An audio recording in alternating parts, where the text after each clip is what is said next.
র্যাবের বিরুদ্ধে বেশ কিছু অভিযোগ আছে, গুম, খুন, তারপরে আপনার অপহরণ, এই ধরনের বেশ কিছু অভিযোগ আমাদের প্রতি আছে। তা আমি আপনাদের মাধ্যমে দেশবাসীকে জানাতে চাই যে র্যাব সৃষ্টির পর আজ পর্যন্ত যে সমস্ত জনগণের যারা র্যাব দ্বারা নির্যাতিত বা অত্যাচারিত হয়েছেন তাদের কাছে, এবং যারা হত্যাকাণ্ডের শিকার হয়েছেন, যেমন নারায়ণগঞ্জের 7 খুন সহ যারা র্যাব কর্তৃক হত্যাকাণ্ডের শিকার হয়েছেন তাদের পরিবারের কাছে আমরা দুঃখ প্রকাশ করি এবং ক্ষমা প্রার্থনা করি, এবং পাশাপাশি এই সমস্ত ঘটনার সুষ্ঠু তদন্তের মাধ্যমে এর বিচার যাতে হয় সেটা আমরা প্রত্যাশা করি।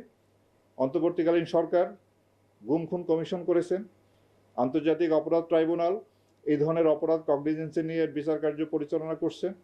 তা আমরা আশা করব সুষ্ঠু নিরপেক্ষ তদন্তের মাধ্যমে আমাদের বিরুদ্ধে যে অভিযোগ আছে তার সুষ্ঠু তদন্ত হবে এবং এর বিচার হবে, এবং এইভাবেই আমাদের দায় মুক্তি সম্ভব। অন্য কোনোভাবেই আমরা এই দায় থেকে মুক্ত হতে পারবো না। কেবলমাত্র সুষ্ঠু তদন্ত এবং বিচারের মাধ্যমেই আমরা দায় মুক্ত হতে চাই।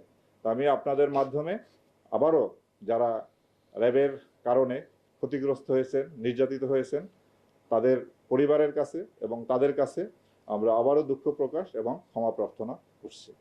আশা করি ভবিষ্যতে এই বাহিনী, আপনারা জানেন যে গত 4 মাসে আমরা অক্লান্ত পরিশ্রম করে যাচ্ছি।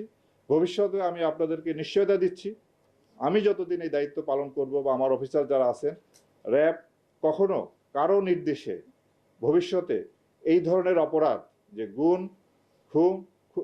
গুম করা, খুন করা, এটা হলো ফৌজদারি অপরাধ, এই অপরাধে কখনোই আর জড়িত হবে না, এই নিশ্চয়তা আমরা দিচ্ছি। তারপরও যদি কোনো সদস্য নিজ দায়িত্বে কোনো অপরাধমূলক কার্যকলাপে জড়িত হয় তাদের বিরুদ্ধে আমরা কঠোর আইনগত ব্যবস্থা নিব, যেটা 5ই আগস্ট পরবর্তীতে আমরা নিয়ে আসছি। তো আমি আপনাদের কাছে বিনীতভাবে অনুরোধ জানাবো, আপনারা আমাদের এই দায়িত্ব পালনের ক্ষেত্রে আমাদের এই কাজে সহায়তা করবেন, এবং আমরা জনগণেরও সহায়তা প্রত্যাশা করি। জনগণের সহায়তা ব্যতীত কোনো বাহিনী, আইন শৃঙ্খলা রক্ষাকারী কোনো বাহিনী তার সাফল্য অর্জন করা সম্ভব হবে না, হয় নাই, হবেও না। তো সুতরাং আমরা ভবিষ্যতে এই সহায়তা পাবো এবং আপনাদের সাহায্য সহযোগিতা নিয়ে আমরা এগিয়ে যাব একটি সুন্দর একটা বাংলাদেশ বিনির্মাণে, একটা অপরাধ যাতে নিয়ন্ত্রণে থাকে, বাংলাদেশ বিনির্মাণে আমরা সবাই একসাথে কাজ করব, এই আশাবাদ ব্যক্ত করে আমার বক্তব্য শেষ করছি। আপনাদের সকলকে অসংখ্য ধন্যবাদ।